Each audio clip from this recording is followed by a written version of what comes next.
Isang oras na video para sa buong God Valley incident. Bali dahil nga sa nagsalita na in recent chapter itong narrator, we assume na concluded na ang mga kaganapan sa God Valley incident o tapos na yung flashback related sa event na to. Kaya naman sa video nga na to, babalikan natin ang lahat ng mga pangyayari sa infamous God Valley incident. Kinompile ko nga itong mga chapter reviews natin related sa God Valley. At huwag kayong mag-alala dahil pinutol ko nga yung mga analysis part. Meaning tuloy-tuloy lang itong buong God Valley incident video na to. Ngayon kung malinaw na game, umpisahan na natin to. どうにも見かけない種族がいて気になっていた。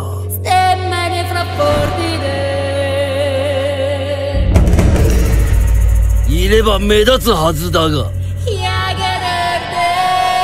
巨人族だ。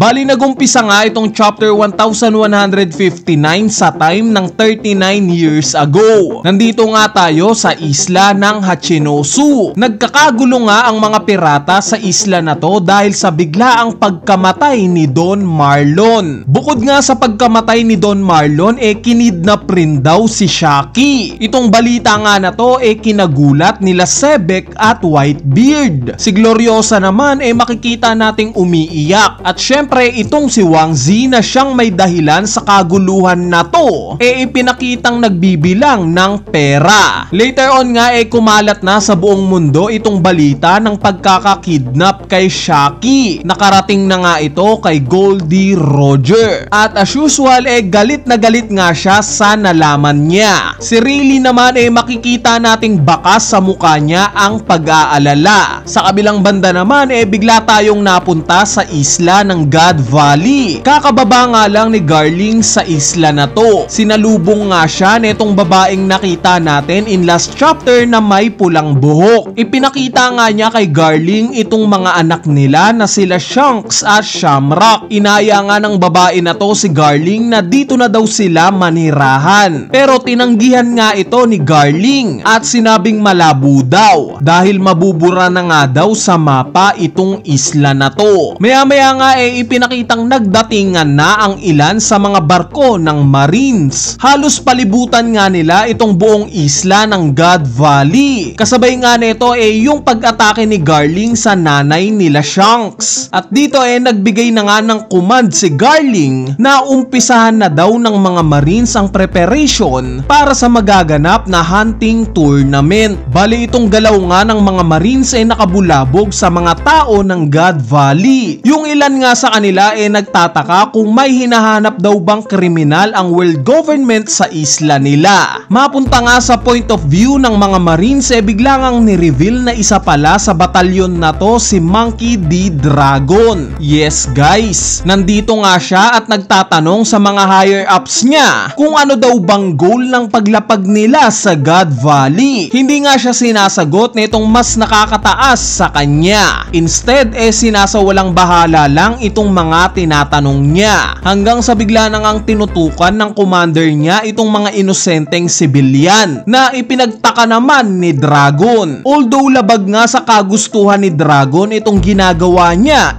wala siyang magawa. Sumunod din siya sa orders. Tinutukan niya na rin ng barel itong mga sibilyan hanggang sa bigla na lang may malakas na sumabog sa likuran niya. Sa sumunod na panel naman ipinakita nga itong napakalaking marine prison ship. Sasakyan nga ito ng Marines na dala-dala ang daang-daang slaves ng Mary Joa. At yes, kabilang nga dito itong sila Ivankov at Ginny. Pinag-uusapan nga nila yung patungkol sa information na ipinakalat daw netong si Ginny. Nung marinig nga ito ng ilang slaves in-encourage nila ang isa't isa na manahimik na lang dahil baka mamaya daw mapasali pa sila sa trouble. Nung marinig nga ito ni Ivankov nag-init yung ulo niya dahil sila nga gumagawa ng paraan para makaligtas. Akala daw ba ng ibang slaves hindi sila mamamatay? Ipinakita nga rin itong si Kuma na natutuwa sa pagiging bibo netong sila Ivankov. Sa sumunod na panel naman napunta tayo sa Cyber Intelligence Bureau. Dito nga makikita natin itong batang-batang si Big News Morgan. Nanghihingi nga siya ng lagay sa mga Cyberpol agents. Bakit? Dahil may impormasyon nga daw siyang ililik kung hindi magbabayad sa kanya ang mga ito. At mukha namang hindi talaga siya nabayaran ng Cyberpol agents. Since sa sumunod na panel nga nabalitaan na ng Hachinosu yung patungkol sa status ni Shaki. Buhay pa nga daw ito. At currently siya daw ang papremyo sa gagawing tournament ng mga Celestial Dragons. Itong balita nga na to ikinagulat ng buong Rocks Pirates. Si Whitebeard nga may idea patungkol sa hunting tournament, pero ang akala nga daw niya rumor lang ito. It turns out na totoo pala talaga itong competition na to. Ipinakita nga rin itong sila Kaido at Big Mom na nagre-react sa balita na to. Si Kaido nga interesado sa papremyong Devil Fruit, same as Big Mom na yung Devil Fruit na nais niya gusto niyang makain ng anak niya. Si Strusen naman makikita nating naghihinala sa balita na to, which is binara nga siya ni Sebek at sinabing pupunta daw sila sa God Valley.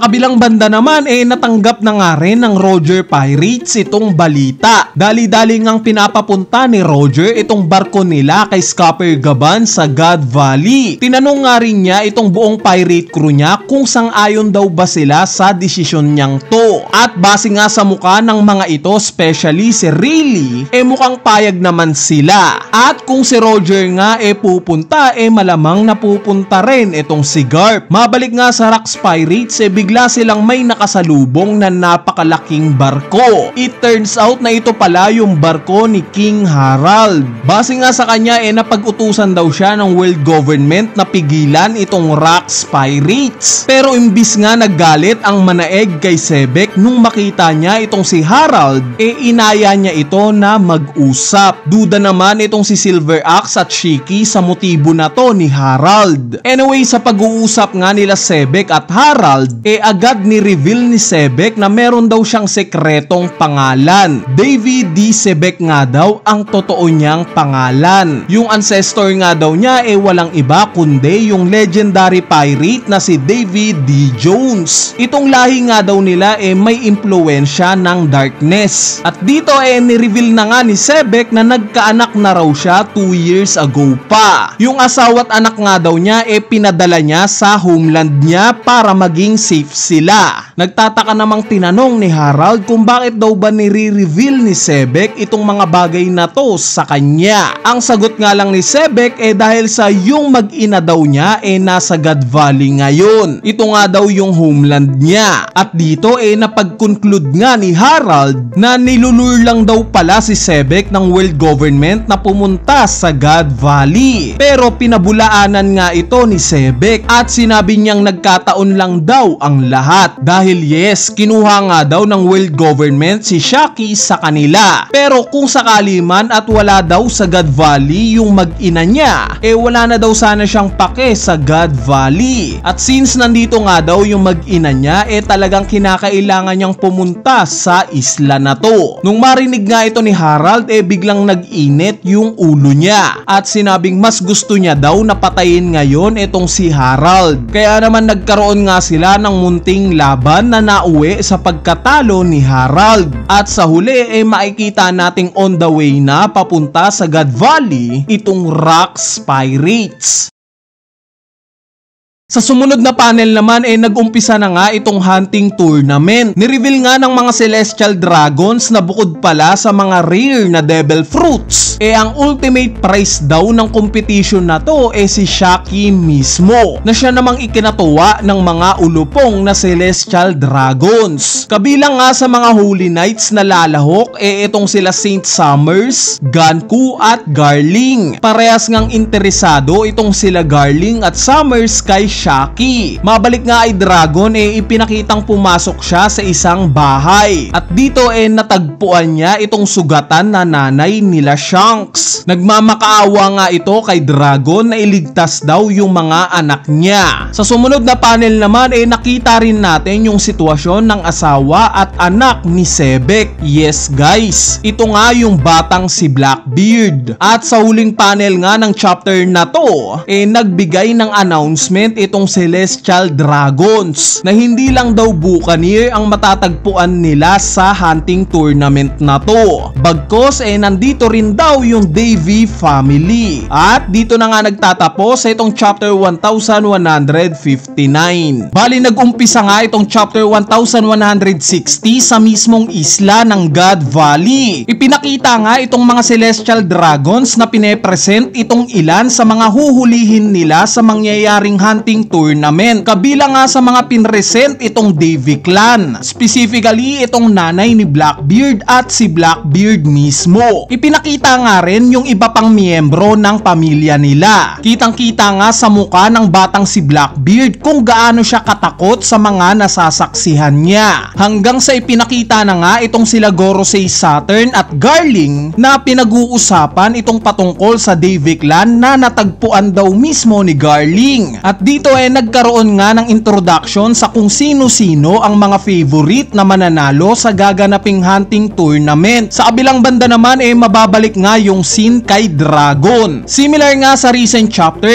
nakikiusap pa rin itong nanay nila Shanks na iligtas daw ni Dragon yung dalawang anak niya. Hanggat maaari nga daw siya mismo ang magpalaki sa mga ito. At wag na wag daw niyang hahayaan itong mga anak niyang mapuntas sa kanila. Which is ang nire-refer nga niya sila Garling at ang mga Holy Knights. Hanggang sa tuluyan na ngang namatay itong nanay nila Shanks. Si Dragon naman papunta na sa lokasyon netong sila Shanks at Shamrock. Sa sumunod na panel naman habang tumatakbo nga itong mga sibilyan in-announce na ng mga Celestial Dragons kung ilang puntos ang makukuha ng mga kalahok kung sino ang mapapatay nila. Dagdag impormasyon pa nga na 1 oras na lang daw at mag-uumpisa na itong hunting tournament. Mabalik nga sa mga sibilyan yung ilan nga sa kanila nagkakagulo na sa pagtakbo. Hanggang sa tuluyan na ngang nag-umpisa itong hunting tournament. Kitang-kita nga sa ilang Celestial Dragons kung gaano sila kasabik sa pagpatay ng mga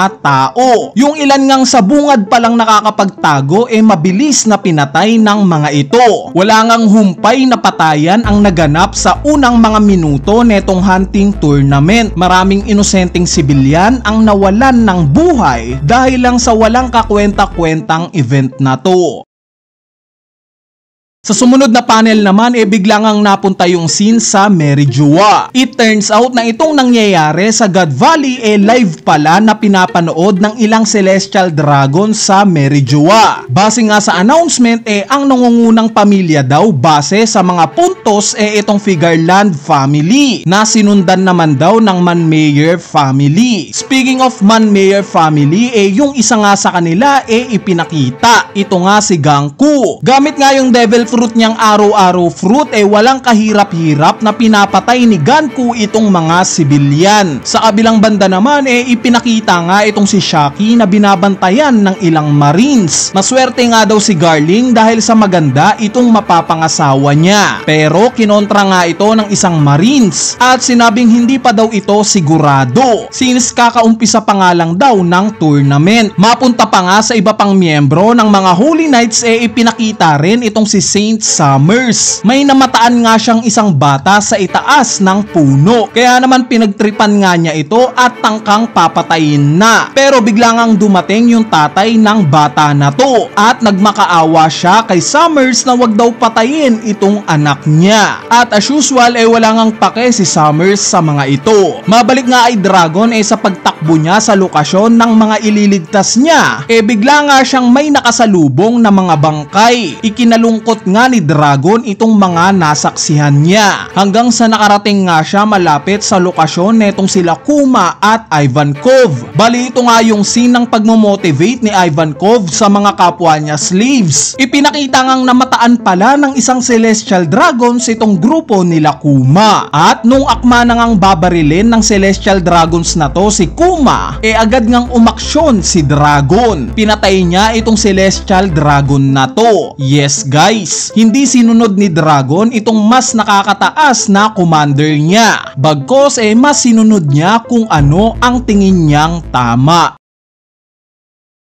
Sa sumunod na panel naman ipinakitang dumating na itong barko ng Rax Pirates sa God Valley. Ito nga yung scene na nasaksihan natin in chapter 1096. So kung sa chapter nga na to hindi natin nakita si Sebek, ngayon nga siya ang nangunguna sa Rax Pirates. Nabanggit nga niya na ang priority daw nila sa isla na to si Shaki, yung mga treasure at yung mga legendary devil fruits. Kaya naman aasahan daw ni Sebek na hindi muna magugulangan itong mga kagrupo niya. Inaasahan nga daw niya yung kooperasyon ng bawat isa. Pagtapos nga daw ng mission nila na to doon na lang daw nila paghahati-hatian yung mga nakuha nilang loot. Nung marinig nga ito ni Barbell bigla siyang napatanong kung paano naman daw nila hahatiin si Shaki. Ang sinagot nga lang ni Shiki obviously na kung sino daw ang makakapagligtas mismo kay Shaki malamang na siya daw ang makakaklaim dito. Bali nag-agree nga dito si Silver Axe. Si Whitebeard naman wala daw pake sa kung sino ang magliligtas kay Shaki. Basta siya nga daw gagawin ito alang-alang sa pagkakaibigan nila ni Shaki. Kung may in love nga daw si Shaki sa kanya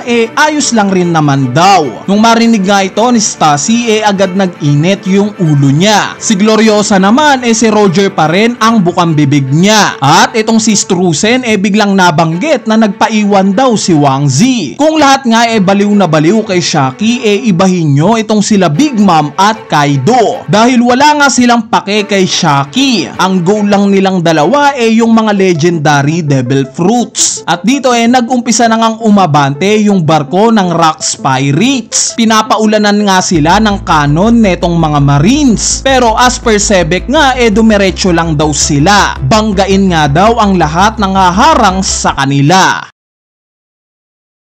Sa sumunod na panel naman ipinakitang nagkakagulo itong mga Celestial Dragons dahil sa pagdating ng Rax Pirates. Nangangamba nga sila para sa mga buhay nila. How ironic. Kaya naman pinagbantaan nga nila itong mga Marines na kung may mangyari daw sa kanila papatayin daw nila itong mga Marines. At dito bigla na ngang napunta kay Dragon yung panel kung saan natagpuan niya na itong kambal na sila Shanks at Shamrock. Sinamantala nga ni Dragon yung pagkakagulo ng mga Celestial Dragons at dali-daling tinakbo itong sila Shanks. Habang nangyayari nga ito maririnig natin sa radyo ng mga Marines yung report ng pagdating din ng Roger Pirates. At yes, ipinakita nga itong Roger Pirates sa pangunguna ni Goldie Roger. Bukang bibig nga neto si Shaki. Ito nga daw ang priority ng pirate crew niya. Pero in a comedic way nga biglang nadapa itong si Roger. Nung mapansin nga ni Garling itong mga pirata na dahan-dahan nang lumalapag sa God Valley agad nga siyang nangamba. Same as sa iba pang mga Celestial Dragons. At dito ni-reveal na nga itong buong Holy Knights. Yung ilan nga sa kanila finally na nakita na natin yung buong design. Ipinag-utos nga ni Garling na sabihan daw ang mga Marines na protektahan ang mga Celestial Dragons. Speaking of Marines tuloy-tuloy pa nga rin yung pag-atake nila sa Rax Pirates at Roger Pirates. Tuloy-tuloy nga yung pagtira nila ng kanon sa mga ito. Sa sumunod na panel naman makikita natin itong sila Whitebeard at Shiki na inaatake ang ilan sa mga marine soldiers hanggang sa dumating na nga ang bida. Hawak nga itong mismong bala ng kanon ibinato ito ni Garp sa gitna ng kaguluhan. Nag-cause nga ito ng isang malakas na explosion. Itong pagsabog nga na to kinainis netong sila Roger at Sebek. At yes, sa huling panel nga ng chapter na to ni-reveal itong pagdating ni Garp Garp sa God Valley. Dahil nga dito tumaas ang moral ng buong Marines. Nagkaroon sila ng pag-asa na matatalo nila itong mga pirata. At dito na nga nagtatapos itong chapter 1160. Bali nagumpisa nga itong chapter 1161 sa pagpapatuloy ng God Valley incident. In-emphasize nga na inescapable na daw itong isla ng God Valley dahil sa napapalibutan na ito ng daang-daang barko ng Marines. Speaking of Marines, meron ngang ipinakitang Marines na gusto nang i-evacuate itong mga Celestial Dragons hanggang sa ipinakita na nga itong monster trio ng old era. Si Roger nga pilit hinahanap si Shaki. Si Sebek naman yung mag-ina niya yung priority niya. At itong si Garp syempre si Roger ang gusto niyang makita. Sa sumunod na panel naman makikita nating patuloy pa rin sa pagtakbo itong si Dragon, akay-akay itong kambal na sila Shanks at Shamrock. Pero sa pagtakbo nga niya namataan siya ng isang Holy Knight. Itong Holy Knight nga na to may kausap sa Dendenmushi niya na para bang binibigyan siya ng orders. At dito wala ngang kaano-ano bigla niyang inatake si Dragon gamit yung laser beam mula sa mga bibig niya. Napuruhan nga neto si Dragon at napabagsak siya. Kasabay nga neto nabitawan niya itong hawak niyang sanggol. Kaya naman pinulot nga ito ng Holy Knight na nagngangalang Saint Mafi. Kinukundi na nga niya yung pagkakaroon ng anak ni Garling. Si Dragon naman ni-reveal na itong pagsagip daw niya sa kambal na to ang tanging resentment niya sa nangyayaring kaguluhan na to sa God Valley. At nung oras nga natangka ng papatayin ni Saint Mafi itong si Dragon gamit yung espada niya, bigla nga itong nahati sa gitna. Yes guys, may malakas na impact ngang tumama sa Holy Knight na to. Bali ni-reveal nga na kagagawan pala ito ni Whitebeard. Ipinakita ngang nagtatalo sila ni Big Mom habang tumatakbo. Si Dragon naman hindi makapaniwala sa laki netong sila Whitebeard at Big Mom. Later on nga lumapit sa dalawa na to sila Shiki at Kaido. Nung namataan nga itong apat na to ng iba pang piratang dumating sa God Valley, agad nga silang inatake ng mga ito. Ang dahilan syempre para sa fame. Kaya naman nagtulong-tulong nga itong apat na to na ubusin itong mga piratang umaatake sa kanila. Mabalik nga kay Dragon ni-reveal na hindi pala namatay itong si Saint Mafi at hawak pa rin niya itong sanggol na si Shamrock. Si Dragon nga tangka na sanang aalis dahil wala na siyang magagawa pa. Pero bigla nga niyang napansin itong sanggol na si Shanks na walang malay. Sa sumunod na panel naman napunta tayo sa scene ni Garp. Gamit nga yung mga kamao niyang punong-puno ng haki, bigla nga niyang inatake itong sila Whitebeard, Kaido at Big Mom. Sa atake ngang to ni Garp napatakbo itong sila Whitebeard. Nabanggit nga ni Big Mom na kung lalabanan daw nila si Garp matagal nga daw ito panigurado. Si Kaido naman naiinis dahil gustong-gusto niyang palagan itong si Garp. Nung mapansin nga ni Dragon si Garp nagulat ito. Mabalik nga kay Big Mom sinubukan niyang mag-counter attack kay Garp kung saan gamit nga itong si Prometheus at Zeus. Inatake niya si Garp ng Pure Blitz. Sa lakas nga ng pagsabog ng atake ni Big Mom naagaw neto yung pansin nila Kuma at Ivankov. Ang resulta nga ng atake ni Big Mom kay Garp parang wala lang. Kinriticize nga ni Garp si Big Mom na itong atake daw niya hindi mainit hanggang sa tuluyan na ngang tumakbo itong grupo nila Big Mom. Sa sumunod na panel naman makikita natin itong si Saint Mafi na nagre-report sa Dendenmushi na nasa kanya na daw itong anak ni Garling. Sobrang thankful nga nang tumawag kay Saint Mafi dahil sa ginawa neto. Mapunta nga kay Dragon hawak niya na itong batang Shanks at tumatakbo. Sa kabilang banda naman makikita natin itong isang miyembro ng Man-Mayor family na Holy Knight at pinagbabaril niya itong mga tumatakbong slaves sa harapan niya. Pinapatay nga niya ang mga ito na para bang naglalaro lang siya.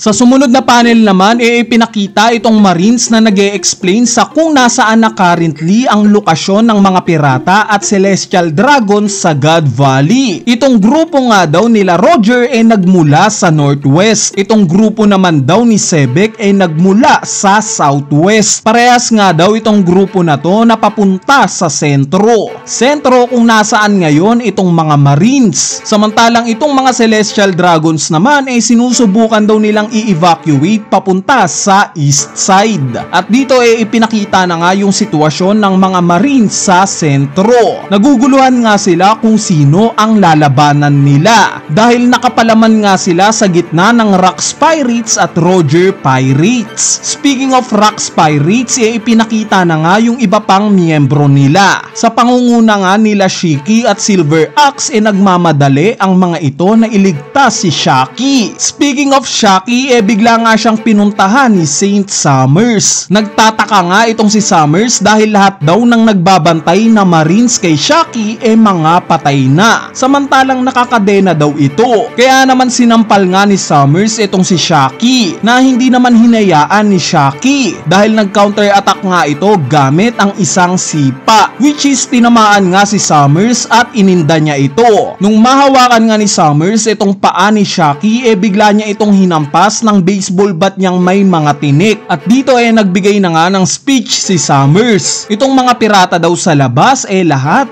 gustong makuha itong si Shaki dahil nga daw sa kanya nag-mess up itong tournament nila. At kahit anuman daw ang mangyari still na si Garling pa rin daw ang makakapag-claim kay Shaki. Naku-curious nga daw si Summers kung ano ang magiging reaksyon ng mga piratang gusto siyang mailigtas once na malaman nila na yung gusto nilang makuha, which is si Shaki, makikita nilang malamig na lang na bangkay.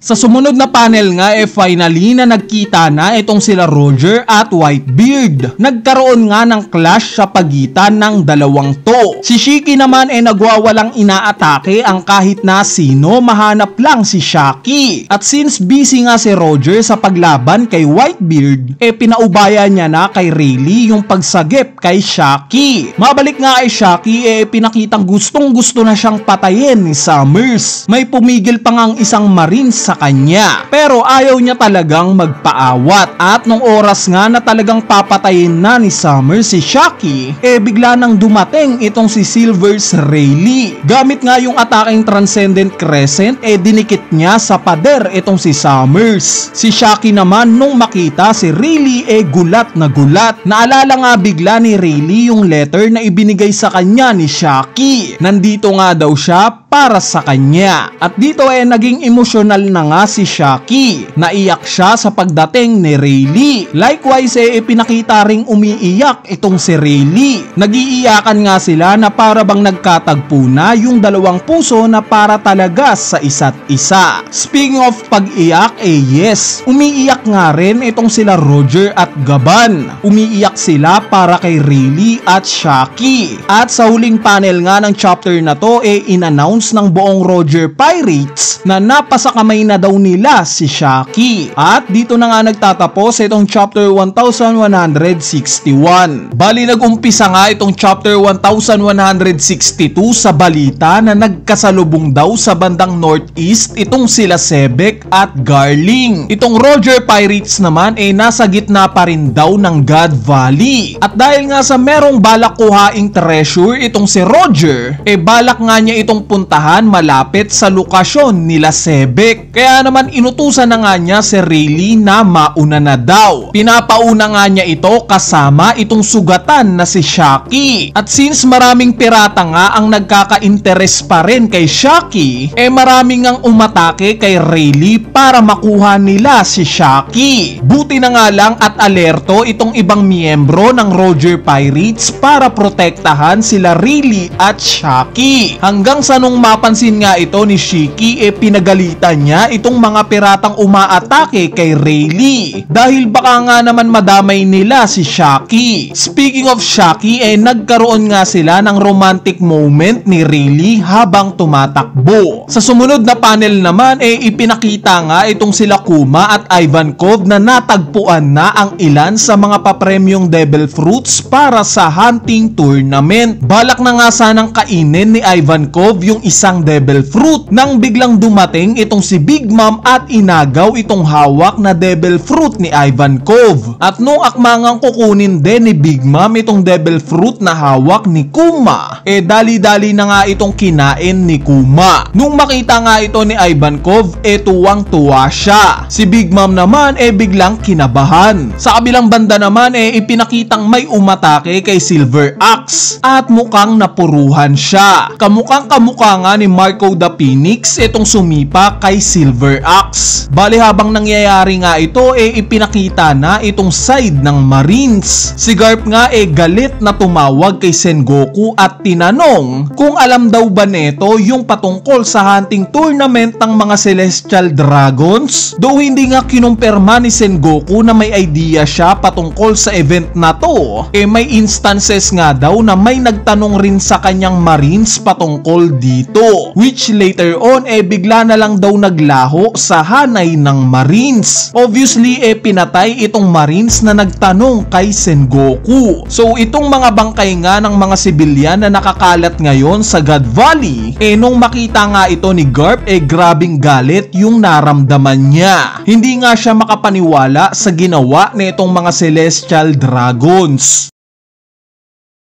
Sa sumunod na panel naman finally na ipinakita na itong si Sebek. Hawak nga niya itong mag-ina niya pilit niyang tinatakbuhan itong puwersa nila Saint Figarland Garling. Kapansin-pansin nga na yung mga kasama ni Garling mga naka-demon form. Similar sa itsura nitong sila Brogy at Dory nung time na ginawa rin silang demon ni Im Sama. Nabanggit nga ni Sebek na hindi daw namamatay ang mga ito. Obviously dahil ito sa regeneration powers nila. Itong si Ares nga nagbigay ng idea sa asawa niya na baka meron daw individual ang nagbigay sa mga ito ng kakayanan na makapag-regenerate. At dito ni-reveal na itong mga naka-demon form pala na kasama ni Garling yung mga Devi clan. Naging demon nga sila similar sa nakita natin sa mga giants ng Elbaf. At dito makikita nga natin si Garling na sugatan pa rin. Kinumend nga niya yung lakas netong si Sebek since yung sugat daw na ginawa neto sa kanya mukhang matagal pa bago mag-regenerate. Itong isang Holy Knight naman kinumpirma na alam na nilang miyembro din ng Devi clan itong si Sebek at kung papatayin nga daw nila ito paniguradong matutuwa daw sa kanila si Im Sama. Mabalik nga kay Sebek at Ares pilit ngang gustong bumaba netong si Ares na ayaw namang payagan ni Sebek. Ang idea nga gustong tumakas ni Ares kasama si Blackbeard na hindi na tinutulungan netong si Sebek. Kumbaga ang nasa isip ni Ares kaya niyang protektahan mag-isa itong anak niya. At dahil nga sa wala ng choice since hirap ding lumaban si Sebek na hawak itong si Ares pumayag na nga rin ito. Nagkaroon nga sila ng kasunduan na magkita daw sila sa Lulusha Kingdom pagtapos ng mga kaguluhan na to. Nung makita naman ni Garling na binitawan na ni Sebek itong mag-ina niya bigla nga itong natuwa dahil finally makakaharap niya na ito ulit. Pero itong galit nga na si Sebek mukhang mag-all out sa ataking gagawin niya. Kaya naman gamit nga ang haki at espada bigla niyang inatake itong si Garling pati na itong mga kasamahan niya. Sila Ares at Blackbeard naman tuluyan ng papatakas sa isla na to. Mabalik nga sa scene ni Big Mom na hawak niya na itong devil fruit na inagaw niya kay Ivankov. Nabanggit nga niya na nais daw niya itong ibigay sa anak niyang si Katakuri. Pero bago pa nga matapos sa pagsasalita itong si Big Mom biglang sumulpot itong si Kaido at hinampas siya ng kanabo. Dito nga tinake advantage na ni Kaido yung pagkakataon para agawin itong devil fruit kay Big Mom at kainin ito. Yes guys, dali-dali daling kinain ni Kaido itong Devil Fruit na Azure Dragon. Syempre ang naging resulta neto galit na galit itong si Big Mom. Sa sumunod na panel naman nagkaroon nga ng back-to-back panel nila Dragon at Aries. Parehas nga nilang sinasabi na hindi daw nila papayagang mamatay itong mga hawak nilang sanggol, which is sila Blackbeard at Shanks. Sa kabilang banda naman napunta nga tayo sa Roger Pirates. Finally nga natagpuan na daw nila yung mga treasure na hinahanap nila. Sari-saring ginto at devil fruits nga itong mga natagpuan nila. At dito bigla ngang ipinakita si Gorosei Saturn na nanunood sa mga nangyayari sa God Valley. Kinakausap nga niya itong si Imu gamit yung telepathic powers niya. Tinanong nga ni Imu kay Saturn kung patay na daw ba si Sebek. Ang sinagot nga lang ni Saturn out of control na daw yung nangyayari sa isla na to. Hanggang sa ipinakita na ngang ginamit na ni Kaido itong devil fruit powers niya. Nag-transform nga siya into dragon na ikinagulat ng ilang pirata at marines. Sa kabilang banda nga makikita natin itong grupo nila Kuma at Ivankov. Maraming sibilyan nga ang nagpapasalamat kay Kuma dahil sa tulong na ginagawa neto sa kanila. At dito dahan-dahan na ngang pinapatakas ni Kuma itong mga sibilyan at slaves papalayo sa God Valley gamit itong bagong acquire niyang devil fruit.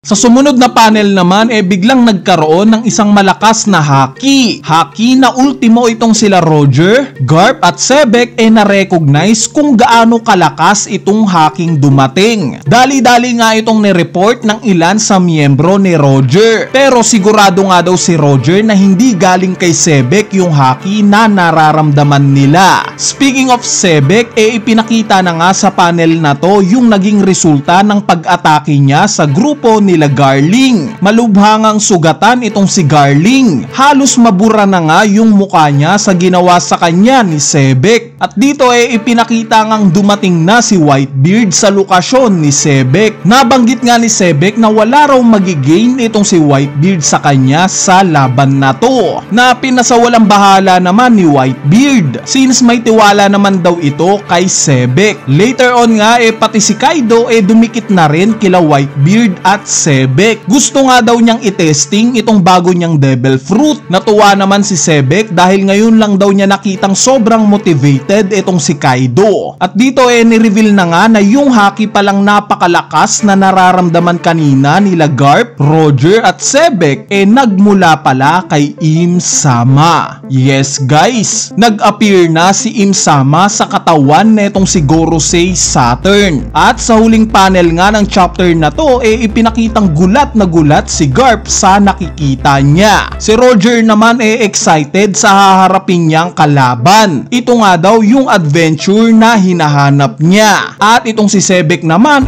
pinangalanan si Imu. Ito nga daw yung mismong mundo. At dito na nga nagtatapos itong chapter 1162. Bali nagumpisa nga itong chapter 1163 sa pagtataka ng mga marines sa naging itsura ni Gorosei Saturn. Kung matatandaan nyo in last chapter tuluyan na ngang tinake over ni Imu itong katawan niya. At yes, itong mga marines nga na nakapalibot kay Imu inatake niya. Pinagpapatay nga niya ang mga ito. Same as sa mga pirata na malapit rin kay Imu. Halos magkagulo nga ang buong God Valley sa aksyon na to ni Imu. Kaya naman itong mga pirata at marines nga kanya-kanyang nagpulasan at nagcommand na aatras na sila. Sa sumunod na panel naman ipinakita na yung ilan sa Roger Pirates malubha ng sugatan. Nag-aalala nga si Roger sa sitwasyon ng mga kasamahan niya. Kaya naman ipinag-utos nga niya kay Scupper Gaban na paatrasin na itong mga sugatan nilang kasamahan. Kasabay neto dalhin na rin daw ni Gaban sa barko nila itong mga nalikom nilang treasure. Sa kabilang banda naman galit na galit ngang tinanong ni Garp itong ibang marines kung sino daw ba itong halimaw na umaatake sa lahat? Which ang reply nga nila ito daw si Gorosei Saturn. Nung marinig nga ito ni Garp expected na daw niya na ganito ang itsura ng mga Gorosei. Pero first time nga daw niya itong nakita. At dito nabalik na nga yung scene kay Im Sama. Kaharap nga niya itong si Sebek. Tinanong nga nito kung nandito daw ba si Imu para patayin siya. Ang reply nga lang ni Imu in-identify niya lang itong si Sebek sa pangalang Davy Jones. Itinanggi naman ito ni Sebek. Hindi nga daw siya si Davy Jones at hindi niya pa ito nakikita. Dagdag pa nga ni Sebek na tutuparin daw niya yung pinangako niya kay Im Sama. Itong pangako nga daw ni Sebek as per Imu ang magiging dahilan sa pagbura niya kay Sebek sa history. At dito nag-umpisa na nga silang maglaban. Umatake nga si Imu gamit itong isang galamay niya na mabilis namang na-counter attack ni Sebek gamit itong espada niya. Naputol nga niya itong isa sa mga galamay ni Imu.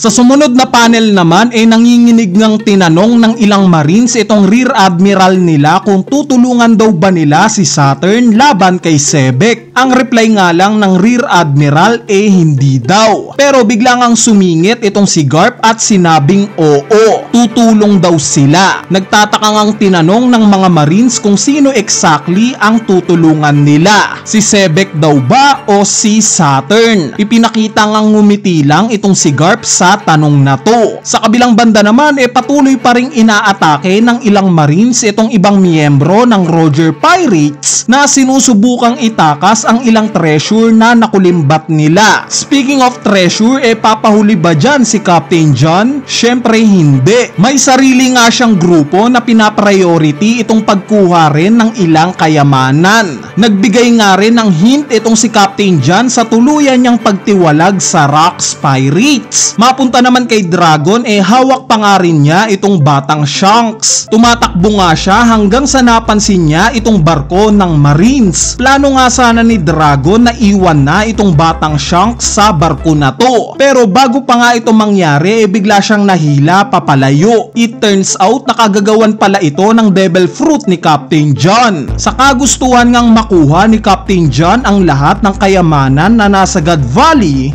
ginamit nga niya itong Jiki Nomi niya para hilahin ang lahat ng treasure. Ipinakita nga na even itong palakol ni Gaban nahihila sa lakas ng Magnet Devil Fruit netong si Captain John. Buti na nga lang at biglang umatake itong si Ganzui. Gamit naman itong Bomb Fruit niya pinasabugan nga niya itong si Captain John. Nag-cause nga ito ng grabing explosion na halos mabura na itong muka ni Captain John. At dahil dito nagsiliparan nga ang mga treasure kasama na itong sila Dragon at Shanks. Sa sumunod na panel naman nagtataka ngang tinanong ni Shiki kung bakit daw ba inatake ni Ganzui itong si Captain John. Ang reply nga lang niya dahil sa wala daw siyang tiwala dito. Alam daw niya na sosolohin lang ni Captain John itong mga treasure na makukuha niya. Mabalik nga kay Garp ipinakitang pinipigilan siya ng mga Marines na atakihin itong si Imu na nasa katawan ni Gorosei Saturn. Wala ngang pake itong si Garp kung sino pa daw itong si Saturn. Basta ang gusto niya lang masuntok itong kumag na to. Mapunta nga sa Rocks Pirates nagpaplano na rin silang atakihin itong si Imu hanggang sa dumating nga itong si Big Mom na galit kay Kaido. Pero instead nga na si Kaido ang atakihin inatake nga ni Big Mom itong si Im Sama. Same as Kaido, Whitebeard, Sebek, Roger at Garp sabay-sabay nilang inatake si Im Sama. Si Garp nga Galaxy Impact ang ipinang-atake. Si Roger naman Kamusari. Si Sebek Pandemonium. Si Kaido Ryu. Si Big Mom Ekoku at si Whitebeard Hakua. Ipinakita nga itong napakagandang panel ng sabay-sabay nilang mga atake. At yes, halos mabura nga si Imu sa atake ng anim na to. Pero mabilis nga lang siyang nag-regenerate at nakarecover. Kaya naman nagpakawala nga siya ng isang malakas na Conqueror sa Saki. Itong Conqueror Saki nga na to ipinakitang maraming napatumbang mga marines at pirata. At dahil dito nabitawan ni Dragon yung batang Shanks hanggang sa ipinakita ngang gumapang na mag-isa itong batang Shanks papunta sa isang treasure chest. Sa sumunod na panel naman nagkaroon nga ng dialogue itong sila Big Mom at Kaido patungkol sa kinaing devil fruit ni Kaido. Sila Garp at Roger naman nagtatalo sa kung sino daw ba yung mas malakas na ginawang atake kay Im Sama. At dito biglang ang pinahaba ni Imu itong ulo niya at meron siyang nakita. Nakita nga niya itong mag-ina ni Sebek na papatakas na sa God Valley. At dahil dito dali-dali ngang gumawa ng aksyon si Sebek. Inatake niya bigla itong si Im Sama na mabilis namang na-counter-attack ni Imu gamit itong mga galamay niya. Habang nakaturok nga kay Sebek itong mga galamay na to parang nag-cast ng spell si Im Sama. Inutusan nga niya si Sebek na patayin daw neto yung buong angkan niya kasama na itong mag-ina niya. Syempre as expected ayaw nga itong sundin ni Sebek kaya naman tinrigger na nga ni Imu itong kakayanan niya na Dome Reverse. Sa pagcast nga na to ng spell ni Imu ikinagulat ito nila Garp, Roger, Whitebeard at Big Mom. At sa huling panel nga ng chapter na to ipinakitang dahan-dahan nang nagtatransform into devil itong si Sebek. Nagkaroon nga siya ng mahabang pangil at biglang nagblanko itong mga mata niya. Sa part naman nila Aries at Blackbeard patuloy pa nga rin silang tumatakbo papatakas sa isla ng God Valley.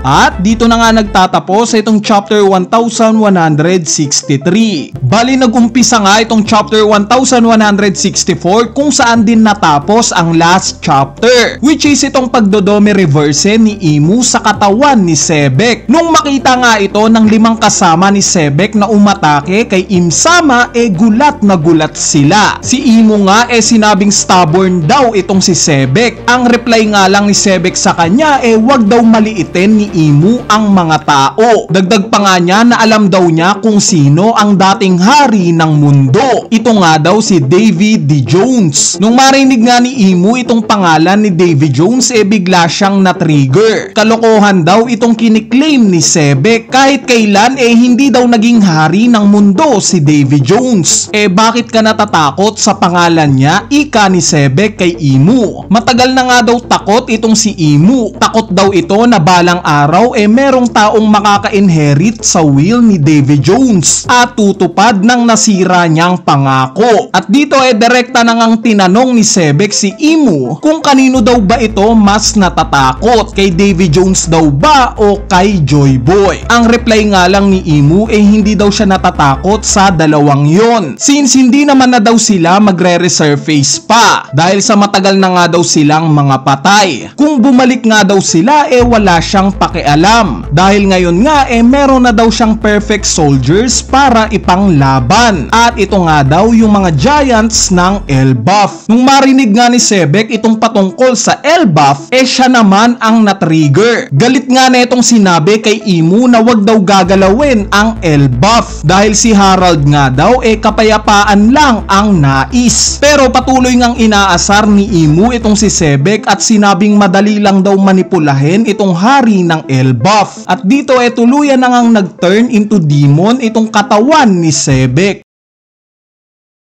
Sa sumunod na panel naman nagbigay ulit ng command itong si Imu kay Sebek. Tapusin nga daw neto yung pangarap ng Davy Clan. At dito ibinagsak niya na nga yung katawan ni Sebek. Sa pagbagsak nga ni Sebek sa lupa nakita nating nag-aalala itong tatlo niyang miyembro na sila Kaido, Big Mom at Whitebeard. As per Sebek nga pawala na daw itong consciousness niya. At yes, tumayo na nga itong si Sebek akay-akay itong command ni Imu.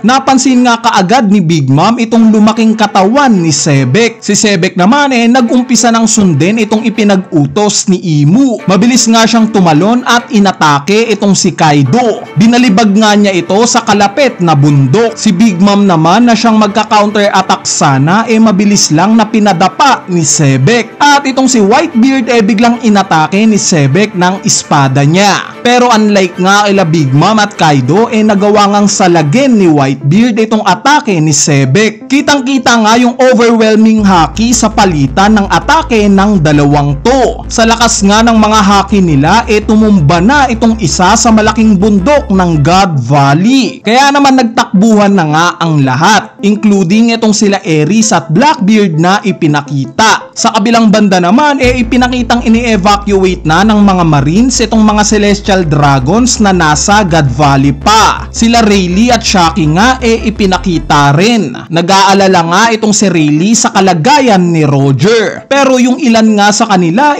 patuloy ng papatakas kasama itong mga treasure na nakulimbat nila. Bukod nga sa Roger Pirates, ipinakita rin si Monkey D. Dragon na still malungkot pa rin sa pagkakawala niya sa batang Shanks. Itong grupo naman nila Kuma at Ivankov ipinakitang nagtatalo dahil gusto ngang pagpahingahin ni Ivankov si Kuma dahil sa dami na netong nailigtas. Pero itong si Kuma nga nagpupumilit pa rin na magligtas pa ng mga tao. At dito meron nga siyang namataan na maaari niyang mailigtas.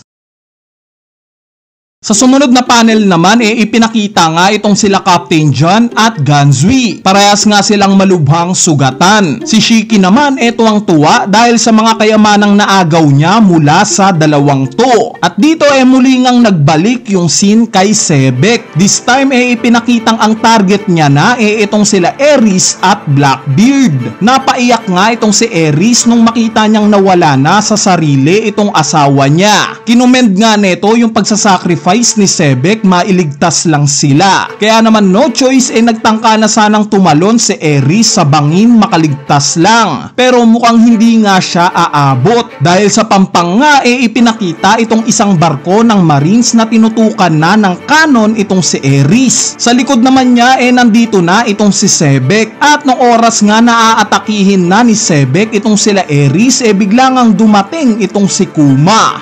Yes guys, nagawa ngang mapalipad ni Kuma sila Ares bago pa sila abutan ni Sebek. Same as Kuma, pinalipad nga rin niya yung sarili niya makaligtas lang sa atake ni Sebek. Kasabay nga nito yung pagbaril din ng kanon ng Marines. Kaya nga ipinakitang halos mabura na itong bangin na tatalunan sana ni Ares. Bali mabilis nga yung mga pangyayari na to. Kaya possibly na hindi ito napansin ni Imu. Kaya naman binigyan na nga niya ng bagong command si Sebek sa pag-aakalang napatay na neto sila Ares. At yung command nga patayin daw ni Sebek ang lahat ng tao sa God Valley. Mabilis nga itong inumpisahan ni Sebek. Mapapirata man o Marines wala ngang sawang pinagpapatay ni Sebek ang mga ito. Mabalik nga kila Roger at Garp parehas nga silang tinawagan ng mga kagrupo nila. Si Garp nga tinawagan ng unit niya. At dahil nga sa may idea si Garp kung gaano kadelikado itong sitwasyon niya ngayon, agad nga niyang ipinag-utos sa unit niya na umalis na sa isla na to. Si Roger naman tinanong lang sa mga kagrupo niya kung kumpleto na daw ba silang lahat na nakasakay sa Oro Jackson. At dito nakaharap na nga ng dalawang to si Sebek. Parehas ngang nagtataka itong sila Roger at Garp sa kung bakit naging demonyo itong si Sebek. Wala nga silang ka-idea na ang totoo nilang kalaban hindi itong nasa harapan nila. Sa sumunod na panel naman bigla ngang may narinig na boses itong sila Garp at Roger. Boses nga ito ni Sebek gamit ang Voice of All Things. For refresher lang iilang karakter pa nga lang ang kumpirmadong nagtataglay ng ganitong klaseng abilidad. Una nga natin tong nasaksihan na ginamit ni Zunisha para kausapin sila Luffy at Momonosuke. Anyway, sa boses nga ni Sebek narinig nila Roger at Garp kung paano ito nagmamakaawa na patayin daw siya ng mga ito. Ipinakita ngang naluha si Sebek habang kinakausap niya itong sila Roger at Garp. Nung marinig nga ng dalawang to yung kahilingan ni Sebek, hindi nga mabasa yung expression sa mga mukha nila. Nagtataka nga sila na parang naawa. At sa huling panel nga ng chapter na to, ipinakitang nag-umpisa ng atakihin ni Sebek itong sila Garp at Roger. At dito na nga nagtatapos itong chapter 1100 1164. Bali nagumpisa nga itong chapter 1165 sa pagtatanong ni Garp kay Roger kung naririnig rin daw ba neto yung boses ni Sebek, which ang reply nga ni Roger oo. At dito nagumpisa na nga yung laban ng tatlong to. Gamit nga yung espada ni Roger na merong umaapaw na haki inatake niya itong si Sebek. Nagresulta nga ito sa haki clash ng dalawang to. At dahil nga sa meron ng opening itong si Sebek, dito naman siya inatake ni Garp gamit itong mga kamao niyang may haki. Tinamaan nga niya sa muka itong si Sebek. At dahil dito nag-release ng napakalakas na Conqueror Saki itong si Sebek na ikinatalsik naman nila Garp at Roger. Parehas nga itong dalawang to na nilipad sa kalapit na bundok. Ipinakita nga rin na itong pagre-release ng haki ni Sebek nagdulot ng pagkahati ng kalangitan. Nung makita nga ito ng ilang Marines gulat na gulat sila. Same as sa mga piratang nananatili sa God Valley nagulat rin sa pagkakahati ng kalangitan. Itong si Silver Axe nga dali-daling tumatakbo paalis sa isla na to. Si Shiki naman diniklara na dito na daw nagtatapos ang era ng Rocks Pirates. Yung ilan naman sa Roger Pirates although na-overwhelm sila sa lakas ng mga haking nararamdaman nila, makikita nga nating kalmado pa rin sila. At gaya in last chapter, pinapaalis na nga ni Garp itong mga kasamahan niyang Marines. Mabalik nga kila Roger at Garp parehas nilang tinawagan yung mga comrades nila at parehas nilang inassure yung kanya-kanya nilang unit na babalik daw sila. Pagtapos nga ng pagtawag na to hinubad na nila yung mga jacket nila. Nabanggit nga ni Garp na originally daw ang plano niya sana hulihin at ikulong itong sila Sebek at Roger. Pero mukhang hindi na nga daw ito matutupad pa. Si Roger naman nabanggit na hindi rin daw niya plano na labanan itong si Sebek. Originally nga daw plano lang niyang iligtas si Shaki at kunin yung mga treasure sa God Valley. Aalis na nga daw sana sila pagtapos neto. Pero ngayon nga mukhang magkakampihan pa nga daw sila netong si Garp. At dito muli ngang nagpatuloy yung laban nila kay Sebek. Inatake nga ni Sebek si Garp na mabilis namang nakailag. At dahil dito nag-counter attack si Roger habang nakatalikod itong si Sebek. Ang naging resulta nga neto nasubsob si Sebek sa pader. Kaya naman hinawakan nga bigla ni Garp itong paa ni Sebek at hinampas pa ulit ito sa pader, na sinundan naman ng isang slash attack netong si Roger. Sa kabilang banda naman biglang ipinakita itong grupo nila Rayleigh. Same as last chapter akay-akay pa nga rin niya itong si Shaki. Ipinakita ngang nag-aalala pa rin si Rayleigh sa kalagayan netong si Roger. Ramdam nga niya nakakaiba daw yung haki ni Sebek. Maya nga sa pagtakbo nila biglang sumulpot itong si Gloriosa. Nagpaalam nga siya kay Scupper Gaban na makikisakay daw siya sa barko nila paalis sa God Valley. Ikinagulat nga lang ito ni Gaban.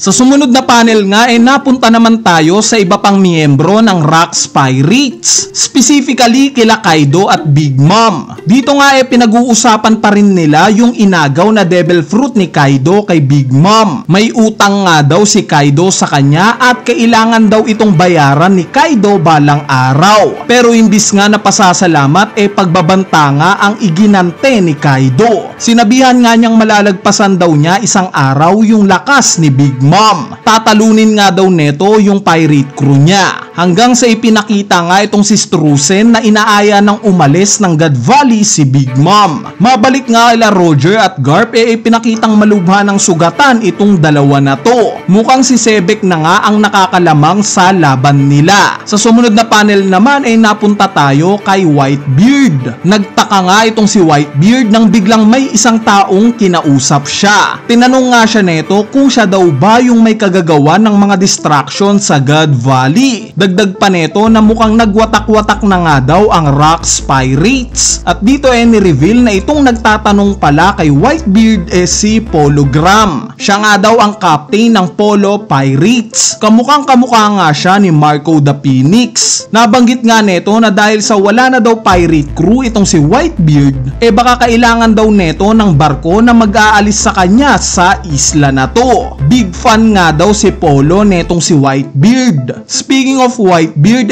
pinakita ngang hinahanap siya netong si Stacy kasama itong sila Gansui at Jill Bastar.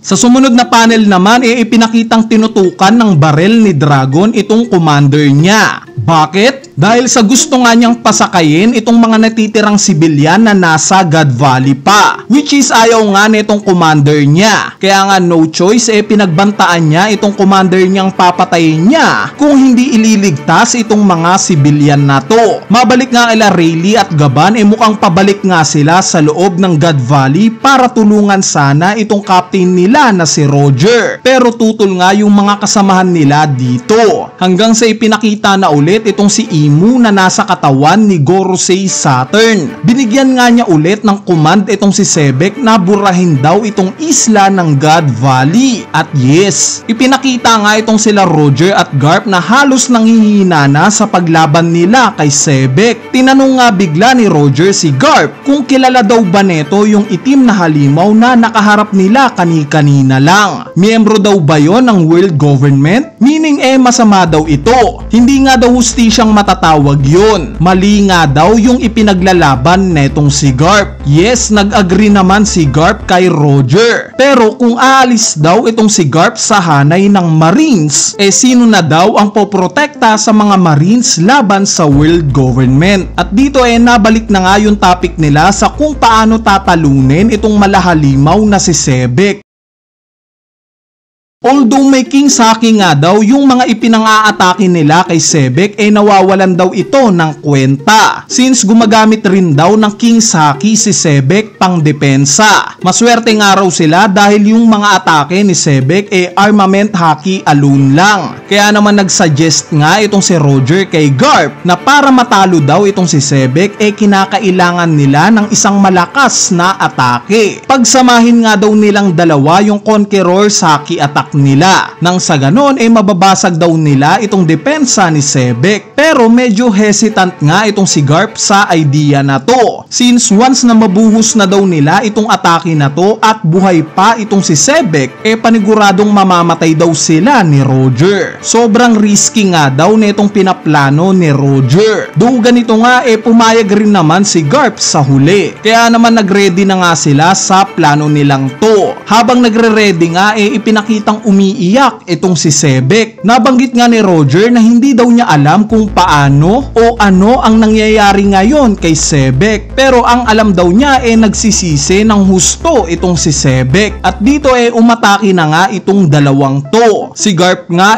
umatake ng Infinitum Explosion. Si Roger naman umatake ng Wise Man of Flame God. Sa atake nga ng dalawang to ipinakitang dahang-dahang nalulusaw itong si Sebek. Habang nangyayari nga ito nagsasalita yung narrator. Patungkol nga ito sa ligasiya netong si Sebek at ng Rocks Pirates niya. Additionally ni-reveal nga na itong buong insidente daw na God Valley incident buburahin daw ng world government sa history. Yung pagkabuwag nga daw ng Rocks Pirates ikakagulat ng buong mundo. At dito na nga daw mag-uumpisa ang panibagong era. At yes, dito na nga nagtatapos itong chapter 1165. At yes, ayan na nga yung buong pangyayari sa nakalipas na 7 chapter cover itong buong God Valley incident. Kung nakaabot nga kayo sa part na to ng video, i-comment nyo nga yung word na God Valley incident movie para alam ko kung sino-sino yung mga tinapos talaga itong video na to. Papindot na rin ng like button dahil napakalaking tulong na nga niyang like nyo para sa ating channel. So yun lang, peace!